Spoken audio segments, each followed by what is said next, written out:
ಸ್ಟೇಷನ್ನಲ್ಲಿ ಇಳಿಯುವಾಗ ನವೀನ್ನ ಕಂಡು ಅವಳಿಗೆ ಆಶ್ಚರ್ಯ. ಬಹುಶಃ ಬರುವ ವಿಚಾರ ಅವನಿಗೆ ತಿಳಿದಿರಬಹುದೇ. ಮೆಲ್ಲಗೆ ನೋಟ ಮೂರ್ತಿಯತ್ತ ಹರಿಸಿದಾಗ ಅವನು ಬೇರೆಡೆ ನೋಡುತ್ತಿದ್ದ. ಅದು ನಟನೆ ಎನಿಸಿತು. ಅವನು ತೀರಾ ಸರಸಿ. ಅವಳಿಗೆ ಬೋರಾದರೂ ಮಾತು ನಿಲ್ಲಿಸುತ್ತಿರಲಿಲ್ಲ. ಅಂಥವನು ಗಪ್ಪು ಚಿಪ್ಪಾಗಿ ಇದ್ದುದು ಖಂಡಿತ ಸರಿ ಎನಿಸಲಿಲ್ಲ. ಏ ಚಾರು, ಒಂದಿಷ್ಟು ವಿಷಯ ತಿಳಿಸದೆ ಸರ್ಪ್ರೈಸ್ ಮಾಡಬೇಕು ಅಂತ ಬಂದಿರಾ? Thank you. ಇಲ್ಲೇ ಹಿಡಿದೆನಲ್ಲ. ಓಡಿ ಬಂದು ಅವಳ ಕೈಯಲ್ಲಿದ್ದ ಬ್ಯಾಗು ಕಸಿದುಕೊಂಡ.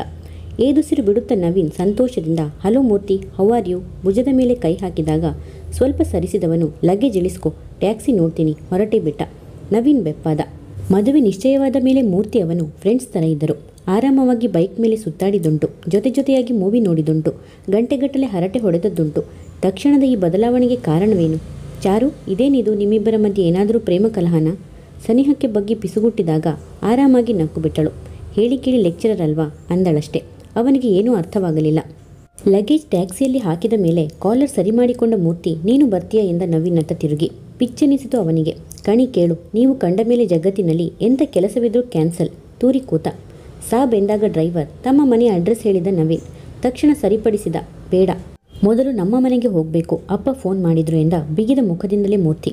ಅದೇ ಕರೆಕ್ಟ್ ಉಸುರಿದ ನವೀನ್. 2 ಕಿಲೋಮೀಟರ್ ಕ್ರಮಿಸುವ ವೇಳೆಗೆ ಮೂರ್ತಿ ಮನಸ್ಸು ಬದಲಾಯಿಸಿದ. ಬೇಡ, ಮೊದಲು ನಿಮ್ಮ ಮನೆಗೆ ಹೋಗೋಣ ಎಂದ. ಟ್ಯಾಕ್ಸಿ ನವೀನ್ ಮನೆಯ ಮುಂದೆ ನಿಂತಾಗ ಮೂರ್ತಿ ಇಳಿಯಲಿಲ್ಲ. ಸಾಧ್ಯವಾದರೆ ಬೆಳಿಗ್ಗೆ ಬರ್ತೀನಿ, ಇಲ್ಲ ನೀನೇ ಬಾ ಎಂದು ಅವಳ ಬಟ್ಟೆಗಳಿದ್ದ ಸೂಟ್ಕೇಸ್ ಮಾತ್ರ ಇಳಿಸಿಕೊಟ್ಟ. ಟ್ಯಾಕ್ಸಿ ಚಕ್ರಗಳು ಮುಂದಕ್ಕೆ ಉರುಳಿದವು. ಎಲ್ಲ ಸರಿಯಿಲ್ಲವೆನಿಸಿತು ಅವನಿಗೆ. ಇತ್ತೀಚಿನ ವಿದ್ಯಮಾನಗಳಿಂದ ಕಾರಣ ಸ್ಪಷ್ಟವಾಗಿತ್ತು. ಆದರೆ ಇಲ್ಲಿಯವರೆಗೂ ಹೋಗುತ್ತದೆ ಎಂದು ಮಾತ್ರ ತಿಳಿದಿರಲಿಲ್ಲ. ಏನಾದರೂ ಬೇಜಾರ ತಂಗಿಯನ್ನು ಕೇಳಿದ. ಅಂಥದ್ದೇನಿಲ್ಲ. ಅಪ್ಪ ಮನೆಯಲ್ಲಿದ್ದಾರೆ ತಾನೇ ಕೇಳಿದಳು. ವಾಸುದೇವಯ್ಯ ಮನೆಯಲ್ಲಿದ್ದರು. ಮಗಳನ್ನು ನೋಡಿ ಅವರಿಗೆ ತುಂಬ ಸಂತೋಷವೇ. ಒಂಟಿಯಾಗಿ ಬಂದಿದ್ದು ಮಾತ್ರ ಸರಿಯೆನಿಸಲಿಲ್ಲ. ಮೂರ್ತಿಯಲ್ಲಿ ಹಿಂದಕ್ಕೆ ನೋಟ ಎಸೆದಾಗ ಮೈ ಗಾಡ್, ಮಗಳು ನಾನು ಇಷ್ಟುದ್ದ ನಿಮ್ಮ ಮುಂದೆ ನಿಂತಿದ್ದೀನಿ, ಅದ್ಬಿಟ್ಟು ಅಳಿಯನ ಬಗ್ಗೆ ಕೇಳ್ತಿರಲ್ಲ ಅಪ್ಪ ಎಂದು ಎಚ್ಚರಿಸಿದಾಗ ಸ್ವಲ್ಪ ಪೆಚ್ಚಾದರು. ಮಗಳಿಗೆ ತಟ್ಟೆಯನ್ನು ಹಾಕಿ ಬಡಿಸಿದ ನಂತರ ಇತ್ತೀಚಿನ ವಿದ್ಯಮಾನಗಳನ್ನು ಮಗಳ ಮುಂದಿಟ್ಟರು. ದಿವಿನಾದ ಸಂಬಂಧ. ಪೂಜಾ ಒಳ್ಳೆ ಹುಡುಗಿ, ಹಾಗಂತ ಬೇರೊಂದು ಹೆಣ್ಣಿಗೆ ಅನ್ಯಾಯ ಮಾಡೋಕ್ಕಾಗುತ್ತಾ? ಆ ಹುಡುಗಿನೂ ನಮ್ಮ ನವೀನ ನಂಬಿದಾಳೆ. ಎಂದೋ ನಿಶ್ಚಯವಾದ ವಿವಾಹ. ಚಾರುಲತಾ ತಲೆ ತಗ್ಗಿಸಿ ಕೂತಳು. ಯಾವುದೂ ಹೊಸ ವಿಷಯಗಳಲ್ಲ. ಇವಳ ಮದುವೆಯಲ್ಲಿನ ಓಡಾಟವೆಲ್ಲ ನೀರದಾದೆ. ಇದೆಲ್ಲ ಮರೆಯಲು ಸಾಧ್ಯವೇ? ನವೀನ್ ಕೂಡ ತಂಗಿ ಕಡೆ ನೋಡುತ್ತಾ ಕೂತ. ಅವಳ ಅಭಿಪ್ರಾಯ ತೀರಾ ಮುಖ್ಯವೇ. ಒಂದು ರೀತಿಯ ಆತಂಕ ಅವನಿಗೆ. ಅದನ್ನೇನು ಬದಲಾಯಿಸಬೇಡಪ್ಪ, ಆದಷ್ಟು ಬೇಗ ವಿವಾಹ ಮಾಡಿ ಮುಗಿಸಿಬಿಡಿ. ಇವನು ಎದುರು ಮನೆ ಕಡೆ ನೋಡೋದು ಕಮ್ಮಿ ಆಗುತ್ತೆ. ಛೇಡಿಸಿ ನಕ್ಕಳು. ಆದರೆ ವಾಸುದೇವಯ್ಯನಿಗೆ ಸಮಾಧಾನವೆನಿಸಲಿಲ್ಲ. ಈಗಾಗಲೇ ನಿನ್ನ ಅತ್ತೆ ಮಾವನಿಗೆ ನನ್ನ ಮೇಲೆ ಕೋಪ. ಬಹುಶಃ ಅದಕ್ಕೆ ಮಗನನ್ನು ಕೂಡ ಕರೆಸಿಕೊಂಡಿರಬೇಕು. ದಂತದ ಗೊಂಬೆ ಅಂತ ಹುಡುಗಿಗೆ ಗಂಡು ಸಿಗುವುದು ಕಷ್ಟನಾ? ನಮ್ಮ ನವೀನ್ ಬೇಕೆನ್ನೋ ಹಠ ಯಾಕೆ? ನೋವಿನಿಂದ ಉಸುರಿದರು. ಅನ್ಯೋನ್ಯವಾಗಿದ್ದ ಸಂಬಂಧ ವಿರಸಗೊಳ್ಳುವುದು ಬೇಕಿರಲಿಲ್ಲ. ನಾನು ಹೇಳ್ತೀನಿ ಬಿಡು, ಸಮರ್ಥಿಸಿಕೊಂಡಳು. ಅಷ್ಟು ಸುಲಭವಲ್ಲವೆಂದು ಅರಿವಿಗೆ ಬಂದಿತ್ತು. ನೀರದ ಮನಸ್ಸು ಬದಲಾಯಿಸಿದರೆ ಮಾತ್ರ ಸಾಧ್ಯವಿತ್ತು. ಆ ಬಗ್ಗೆ ತಲೆಕೆಡಿಸಿಕೊಳ್ಳುವುದೇನೂ ಬೇಡಪ್ಪ, ಸಮಾಧಾನಪಡಿಸಿ ರೂಮಿಗೆ ಹೋದಳು. ಹಿಂದೆಯೇ ಬಂದ ನವೀನ್. ಮೂರ್ತಿಗೂ ವಿಷಯ ಗೊತ್ತಿತ್ತು. ಈ ವಿಷಯದಿಂದ ನೀವಿಬ್ಬರು ಮನಸ್ಸು ಕೆಡಿಸಿಕೊಳ್ಳೋದು ಬೇಡ. ಅವಳ 2 ಕೈಗಳನ್ನು ಹಿಡಿದುಕೊಂಡಾಗ ನಕ್ಕು ಬಿಟ್ಟಳು. ಅಂಥದ್ದೇನಿಲ್ಲ, ನೀನು ಯಾಕೆ ತಲೆಕೆಡಿಸಿಕೊಳ್ಳುತ್ತಿ? ನಿನ್ನ ಕೆಲಸದ್ದು ಏನಾಯಿತು ಕೇಳಿದಳು. ನರ್ಸಿಂಗ್ ಹೋಮ್ಗೆ ಹೋಗ್ತಾ ಇದ್ದೀನಿ. ನನ್ನ ಖರ್ಚಿಗೆ ಆಗುವಷ್ಟು ಹಣ ಕೊಡ್ತಾ ಇದ್ದಾರೆ. ಅಪ್ಪನ ಪೆನ್ಷನ್ನಲ್ಲಿ ಮನೆ ನಡೀತಾ ಇದೆ ಆರಾಮಾಗಿ. ಸದ್ಯಕ್ಕೆ ಏನೂ ತೊಂದರೆ ಇಲ್ಲ. ನೀರದ ಸಹಾಯ ಮಾಡ್ತಾಳೆ ಮನೆ ಕೆಲಸದಲ್ಲಿ ಅಪ್ಪನಿಗೆ. ನಾನು ಕೈಲಾದ್ದು ಮಾಡ್ತೀನಿ. ಎಷ್ಟೋ ಜನ ಅಪ್ಪಂದಿರನ್ನು ನೋಡಿದ್ದೇನೆ. ನಮ್ಮಪ್ಪ ಪೂರ್ತಿ ಸ್ವಾರ್ಥಿಯಲ್ಲ ಎಂದ ಅಭಿಮಾನದಿಂದ. ತಂದೆಯ ಬಗ್ಗೆ ಅವನಿಗೆ ಅಪಾರ ಗೌರವ. ಅಣ್ಣ ತಂಗಿ ಬೇರೆಲ್ಲ ವಿಷಯಗಳನ್ನು ಮಾತಾಡಿದರು. ರಾತ್ರಿ 1-2 ಸಲ ಫೋನ್ ಬಳಿಗೆ ಹೋದವಳು ಹಿಂದಕ್ಕೆ ಬಂದಳು. ಮೊದಲಾಗಿದ್ದರೆ 4 ಅಲ್ಲ 10 ಸಲ ಫೋನ್ ಮಾಡುತ್ತಿದ್ದ ಮೂರ್ತಿ ಇಂದು ಗಪ್ಚುಪ್ಪಾಗಿದ್ದ.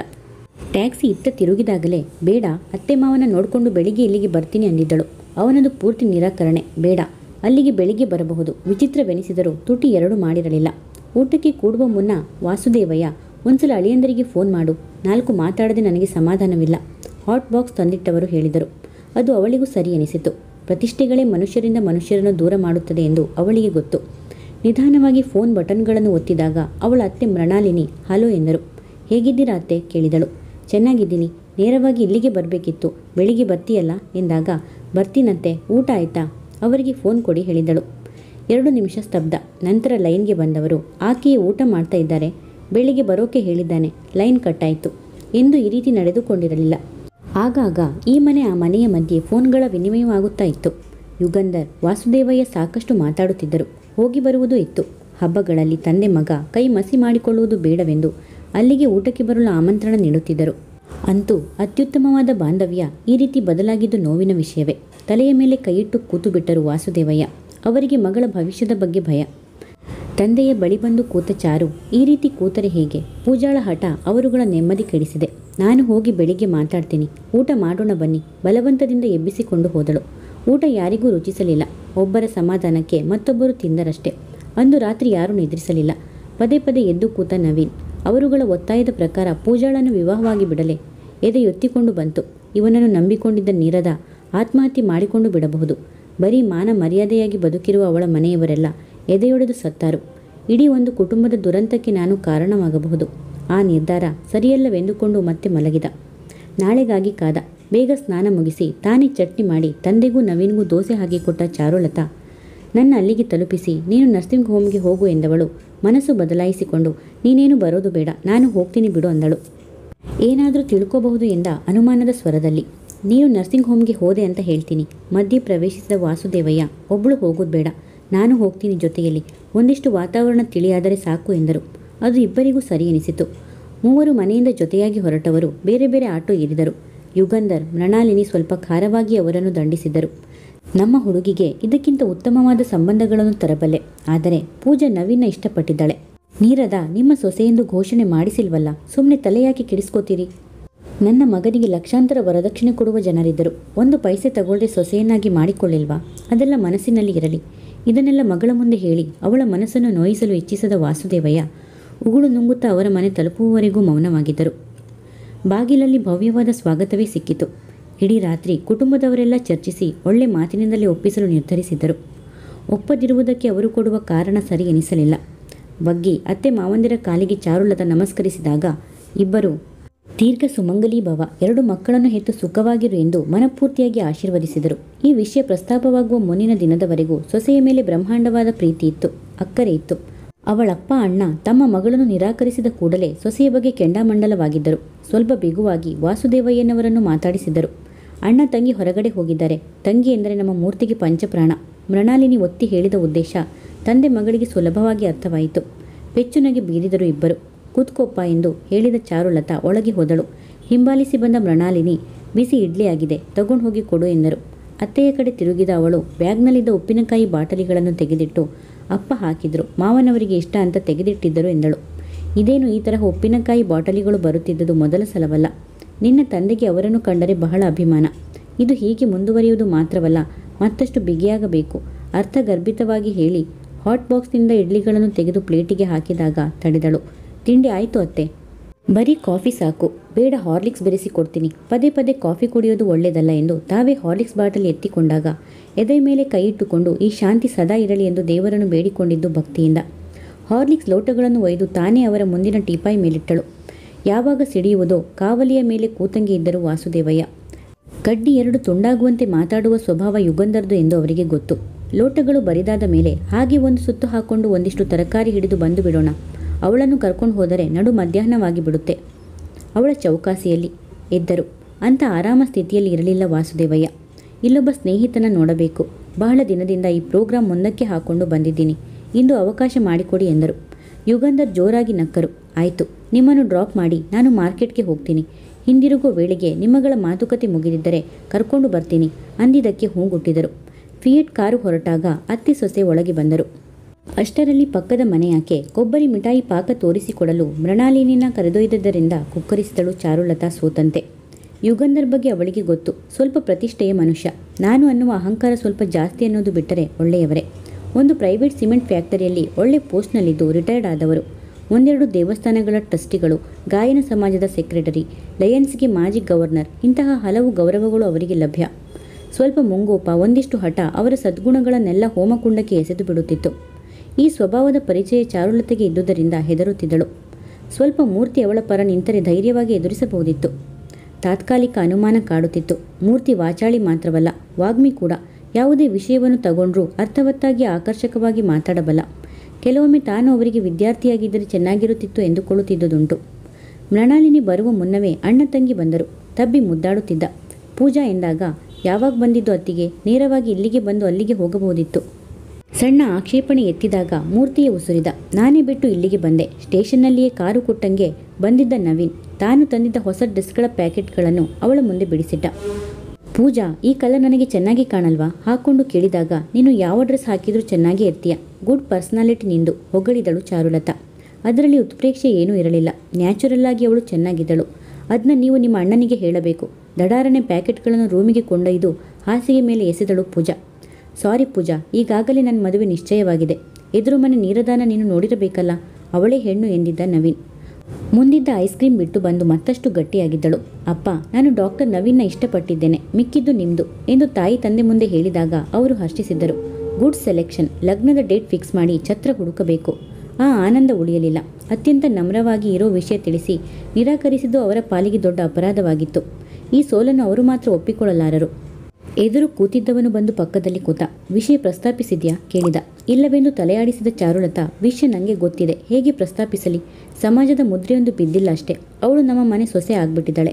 ನನ್ನ ಪ್ರಯತ್ನ ಒಂದು ಹೆಣ್ಣಿನ ಹೃದಯ ಒಡೆಯೋದು ಆಗುತ್ತೆ. ಪ್ಲೀಸ್ ಸ್ವಲ್ಪ ಅರ್ಥ ಮಾಡ್ಕೊಳ್ಳಿ. ವಿಷಯನ ಅರ್ಥ ಮಾಡಿಸುವ ಪ್ರಯತ್ನ ಮಾಡಿದಳು. ನನ್ನ ರೇಗಿಸ್ತಾ ಇದೆಯಾ? ಇಲ್ಲಿ ಬೇರೆ ಹೆಣ್ಣಿನ ಪ್ರಸಕ್ತಿ ಬೇಡ. ವಯಸ್ಸಿನ ಆಕರ್ಷಣೆ, ಪ್ರೇಮ ಪ್ರಕರಣಗಳು ಸಹಜ. ಅವೆಲ್ಲ ವಿವಾಹದಲ್ಲಿ ಮುಕ್ತಾಯವಾಗಬೇಕೆನ್ನುವುದೇನಿಲ್ಲ. ಸುಮ್ಮನೆ ನವೀನ್ ಪೂಜಾನ ಮದುವೆಯಾಗಲಿ, ಇದರಿಂದ ಅವನ ಭವಿಷ್ಯಕ್ಕೆ ಒಳ್ಳೆಯದಾಗುತ್ತೆ. ಜಯನಗರದ ಮನೇನ ನರ್ಸಿಂಗ್ ಹೋಮ್ ಆಗಿ ಪರಿವರ್ತಿಸಿಕೊಡೋಕೆ ಅಪ್ಪ ಒಪ್ಪಿಕೊಂಡಿದ್ದಾರೆ.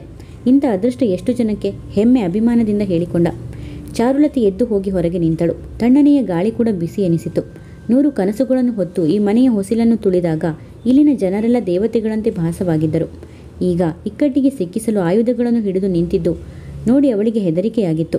ಪ್ರತಿಷ್ಠೆ ಹಠದ ಮಧ್ಯ ಅವಳ ದಾಂಪತ್ಯ ನಲುಗಿ ಹೋಗುತ್ತಿತ್ತು. ಬಂದ ಮೃಣಾಲಿನಿ ಹೊರಗೆ ಸಪ್ಪಗೆ ನಿಂತ ಸೊಸೆನ ನೋಡಿ ಯಾರೂ ಬಂದಿಲ್ವಾ ಕೇಳಿದರು. ಬೆಚ್ಚಿಬಿದ್ದು ನಗುವನ್ನು ಮುಖದ ಮೇಲೆ ತಂದುಕೊಂಡು, ಪೂಜಾ ಅವರು ಬಂದಿದ್ದಾರೆ. ಒಳಗೆ ಬಂದಳು. ಅಡುಗೆಯ ಮನೆಯ ಚಾರ್ಜ್ನ ತಾನು ವಹಿಸಿಕೊಂಡು ಮೂವರನ್ನು ಮಾತಾಡಲು ಬಿಟ್ಟಳು. ನಿಶ್ಚಿತಾರ್ಥದ ದಿನಾಂಕದಿಂದ ಹಿಡಿದು ಅಂದಿನ ಅಡುಗೆಗೆ ಕರೆಯಬೇಕಾದ ಜನರ ಬಗ್ಗೆ ಎಲ್ಲ ಮಾತುಕತೆ ನಡೆಯುತ್ತಿದ್ದಾಗ ಚಾರುಲತಾಳ ಎದೆಯ ಬಡಿತ ಜೋರಾಯಿತು. ಅವಳ ಕಣ್ಣಂಚು ಒದ್ದೆಯಾಯಿತು. 100 ಕನಸುಗಳನ್ನು ಕಟ್ಟಿಕೊಂಡಿದ್ದ ಅವಳ ಭವಿಷ್ಯವನ್ನು ಚೂರು ಚೂರು ಮಾಡಲು ಸಿದ್ಧರಿದ್ದರು. ಸರಿ ಎನಿಸಲಿಲ್ಲ. ತಾನು ಕೈ ಜೋಡಿಸಲು ಸಮ್ಮತಿಸಲಿಲ್ಲ ಅವಳ ಮನಸ್ಸು. ಊಟಕ್ಕೆ ಕೂತಾಗ ಅತ್ತೆಯನ್ನು ಕೂಡ ಬಲವಂತದಿಂದ ಕೂಡಿಸಿ ತಾನು ಬಡಿಸಲು ನಿಂತ ಸೊಸೆಗೆ ಹೇಳಿದರು ಯುಗಂಧರ್. ನಿಮ್ಮಪ್ಪ ಫ್ರೆಂಡ್ ಜೊತೆ ಎಲ್ಲೋ ಹೋಗಿದ್ದ ಎನ್ನುತ್ತಾ ಉಪ್ಪಿನಕಾಯಿ ರಸದೊಂದಿಗೆ ಅನ್ನ ಕಲಸತೊಡಗಿದರು. ಅವರಿಗೆ ಉಪ್ಪಿನಕಾಯಿ ತೊಕ್ಕಿನೊಂದಿಗೆ ಅನ್ನ ಕಲಸಿ ತಿನ್ನುವುದು ರೂಢಿ. ಕಾರಣ ಗೊತ್ತಿದ್ದವಳು ಮಾತೇ ಆಡಲಿಲ್ಲ. 2 ದಿನದಲ್ಲಿ ಗುಬ್ಬಚ್ಚಿ ಅಂತಾಗಿದ್ದರು. ಅವರೇನು ಮಾಡುವ ಸ್ಥಿತಿಯಲ್ಲಿ ಇರಲಿಲ್ಲ. ಅತ್ತಿಗೆ ಕೈನ ಅಡಿಗೆ ಬ್ರಹ್ಮಾಂಡ. ಲೊಟ್ಟೆ ಹಾಕಿದಳು ಪೂಜಾ. ಬರೀ ಸುಳ್ಳು. ನಾನಿನ್ನು ಎಲ್ಬೋರ್ಡ್. ಅಲ್ಲಿ ಅಪ್ಪ ಆರಾಮವಾಗಿ ಬೇಯಿಸಿ ಹಾಕ್ತಾ ಇದ್ದರು. ಇಲ್ಲಿ ಅತ್ತೇನೆ ಒಂದಿಷ್ಟು ಟ್ರೈನಿಂಗ್ ಕೊಟ್ಟಿದ್ದು ಎಂದಳು ಗಂಡನ ಕಡೆ ನೋಡುತ್ತಾ. ಅವನು ಅವಳತ್ತ ನೋಟ ಹರಿಸಲೇ ಇಲ್ಲ. ಇವರುಗಳ ಊಟವೇನೋ ಮುಗಿತ್ತು. ಮೃಣಾಲಿನಿ ಅವಳನ್ನು ಕೂಡಿಸಿ ಬಡಿಸಿದರು. ತುತ್ತು ನುಂಗಲು ಕಷ್ಟವಾಯಿತು. ಈಗ ವಿಷಯ ಪ್ರಾರಂಭವಾಗುತ್ತದೆ. ಹೇಗೆ ಪ್ರತಿಕ್ರಿಯಿಸುವುದು? ಬೆಳಿಗ್ಗೆ ತಿಂಡಿ ಜಾಸ್ತಿ ಆಯಿತು. ಅಪ್ಪನ ಕೈನ ಕಾಯಿ ಚಟ್ನಿ ಬಹಳ ರುಚಿ. 1-2 ಜಾಸ್ತಿನೇ ತಿಂದೆ. ಊಟ ಸರಿಯಾಗಿ ಮಾಡದಿದ್ದಕ್ಕೆ ಸಮಜಾಯಿಸಿಕೊಟ್ಟು ಎದ್ದು ಹೋದಳು. ರೌಂಡ್ ಟೇಬಲ್ಲು ಕಾನ್ಫರೆನ್ಸ್ಗೆ ಕೂತರು. ಗಂಡ ಹೆಂಡತಿ ಕಣ್ಣಲ್ಲಿ ಸನ್ನೆ ಮಾಡಿಕೊಂಡರು, ಯಾರು ಮೊದಲು ಪ್ರಾರಂಭಿಸುವುದೆಂದು. ಆಮೇಲೆ ಯುಗಂಧರ್ ತಾವೇ ಮುಂದಾದರು. ಪೂಜಾ ನವೀನ್ ಒಬ್ಬರನ್ನೊಬ್ಬರು ಇಷ್ಟಪಟ್ಟಿದ್ದಾರೆ ಎಂದ ಕೂಡಲೇ ತಲೆ ಎತ್ತಿದಳು. ಇದು ನಿಜವಲ್ಲ. ತುಟಿ ತೆರೆಯಲಾಗಲಿಲ್ಲ ಅವಳಿಂದ. ಎದುರು ಮನೆ ಹುಡುಗಿ ಅವರ ಮನೆಯವರು ನಿಮ್ಮ ತಾಯಿ ಸತ್ತಾಗ ಸಹಾಯ ಮಾಡಿದರಂತೆ. ಆ ಕೃತಜ್ಞತೆಯನ್ನು ಹೊರಲು ಉರುಳು ಹಾಕಿಕೊಂಡಿದ್ದಾರೆ ಅಪ್ಪ ಮಗ. ಅದರ ಬಿಡುಗಡೆಗೆ ನಿನ್ನ ಸಹಾಯ ಬೇಕು. ಚಮತ್ಕಾರದಿಂದ ಮಾತಾಡಿದರು. ಸ್ವರವೆತ್ತುವುದೇ ಅವಳಿಗೆ ಕಷ್ಟವೆನಿಸಿತು. ಅದಕ್ಕೆ ನಿಮ್ಮಿಬ್ಬರನ್ನು ಕರೆಸಿಕೊಂಡಿರೋದು. ನೀನೊಂದು ಸ್ವಲ್ಪ ಹೇಳು. 2 ಮನೆಗಳ ಸಂಬಂಧ ಮತ್ತಷ್ಟು ಗಟ್ಟಿಯಾಗುತ್ತೆ. ದಾಳ ಉರುಳಿಸಿದರು. ಸರಾಗವಾಗಿ ಬಗ್ಗಿಸಿದ ತಲೆಯನ್ನು ಪ್ರಯಾಸದಿಂದ ಮೇಲೆತ್ತಿ ಚಾರುಲತಾ, ನನಗೆ ಪೂಜಾ ನವೀನ್ ಒಬ್ಬರನ್ನೊಬ್ಬರು ಇಷ್ಟಪಟ್ಟಿರೋದು ಗೊತ್ತಿಲ್ಲ. ಅವನು ನೀರದಾನ ವಿವಾಹವಾಗುವ ವಿಷಯ ಗೊತ್ತಿತ್ತು. ಇದಕ್ಕೆ 2 ಮನೆಯವರ ಒಪ್ಪಿಗೆಯೂ ಸಿಕ್ಕಿತ್ತು. ಪೂಜಾಗೆ ಬೇರೆ ಸಂಬಂಧ ನೋಡಬಹುದಲ್ಲ, ಅಷ್ಟೇ ನುಡಿದಿದ್ದು. Dam it. ಯುಗಂಧರ್ ಶುರು ಮಾಡಿದರೆಂದರೆ ಅವಳ ಅಣ್ಣನನ್ನು ಅಪರಾಧದ ಕಟ್ಟಿಗೆಯಲ್ಲಿ ನಿಲ್ಲಿಸಿದರು. ಅವನೊಬ್ಬ ಅವಿವೇಕಿ, ಸ್ಕೌಂಡ್ರಲ್. ಇಂಥ ಪದಗಳೆಲ್ಲ ಬಳಕೆಯಾಗಿಬಿಟ್ಟವು. ಉಸಿರು ಎತ್ತುವುದಾಗಲಿಲ್ಲ. ಇವೆಲ್ಲ ಬೇಡ. ಪೂಜಾ ನವೀನ ಇಷ್ಟಪಟ್ಟಿದ್ದಾಳೆ. ನೀನು ನಿಂತು ವಿವಾಹ ಮಾಡಬೇಕು. ಜಜ್ಮೆಂಟ್ ತಿಳಿಸಿ ಎದ್ದರು. ಒಬ್ಬೊಬ್ಬರು ಒಂದೊಂದು ಕಡೆ ನಡೆದಾಗ ಸೋತವಳಂತೆ ರೂಮಿಗೆ ಬಂದ ಚಾರುಲತಾ ಗಂಡನ ಮಡಿಲಲ್ಲಿ ತಲೆ ಇಟ್ಟಳು. ಅವನ ಕೈ ನವಿರಾಗಿ ಆಡಿತು ಕೂದಲಲ್ಲಿ. ಅಪ್ಪ ಹೇಳಿದ್ದು ಅರ್ಥವಾಯಿತಲ್ಲ. ನವೀನ್ಗೆ ಒಂದಿಷ್ಟು ಬುದ್ಧಿ ಹೇಳು, ನಂತರವೇ ಇಲ್ಲಿಂದ ಹೊರಡುವ ಮಾತು ಎಂದ ಮೃದುವಾಗಿ. ಕಠೋರವಾಗಿದೆ ಎನಿಸಿತು ಅವನ ಚಾಯ್ಸ್. ಪ್ಲೀಸ್ ಸ್ವಲ್ಪ ಅರ್ಥ ಮಾಡ್ಕೊಳ್ಳಿ. ಎದ್ದಳು. ಅರ್ಥ ಮಾಡ್ಕೊಳ್ಳೋಕೆ ಏನಿಲ್ಲ. ನನ್ನ ತಂಗಿ ನೀರದಾಗಿಂತ ಯಾವುದರಲ್ಲಿ ಕಮ್ಮಿ ಇದ್ದಾಳೆ? ಸ್ವತಃ ಅಪ್ಪ ಅಮ್ಮ ಹೋಗಿ ಕೇಳಿದ್ದಾರೆ. ಅವಳು ಕೂಡ ನವೀನ ವಿವಾಹವಾಗಬೇಕೆಂದು ಹಠ ಹಿಡಿದಿದ್ದಾಳೆ. ಪ್ರಿಯ ವೀಕ್ಷಕರೇ, ಈ ಕಥೆ ನಿಮಗೆ ಇಷ್ಟವಾದರೆ ಒಂದು ಲೈಕ್ ಮಾಡಿ, ಕಮೆಂಟ್ಸ್ ಮಾಡಿ, ಶೇರ್ ಮಾಡಿ, ಸಬ್ಸ್ಕ್ರೈಬ್ ಮಾಡಿ ಮತ್ತು ಬೆಲ್ ಐಕಾನ್ ಕ್ಲಿಕ್ ಮಾಡಿ. ಇದರಿಂದ ನನ್ನ ಎಲ್ಲ ವಿಡಿಯೋಗಳ ನೋಟಿಫಿಕೇಷನ್ ನಿಮಗೆ ಬೇಗನೆ ತಲುಪುತ್ತದೆ. ಕಥೆ ಕೇಳಿದ್ದಕ್ಕೆ ಧನ್ಯವಾದಗಳು.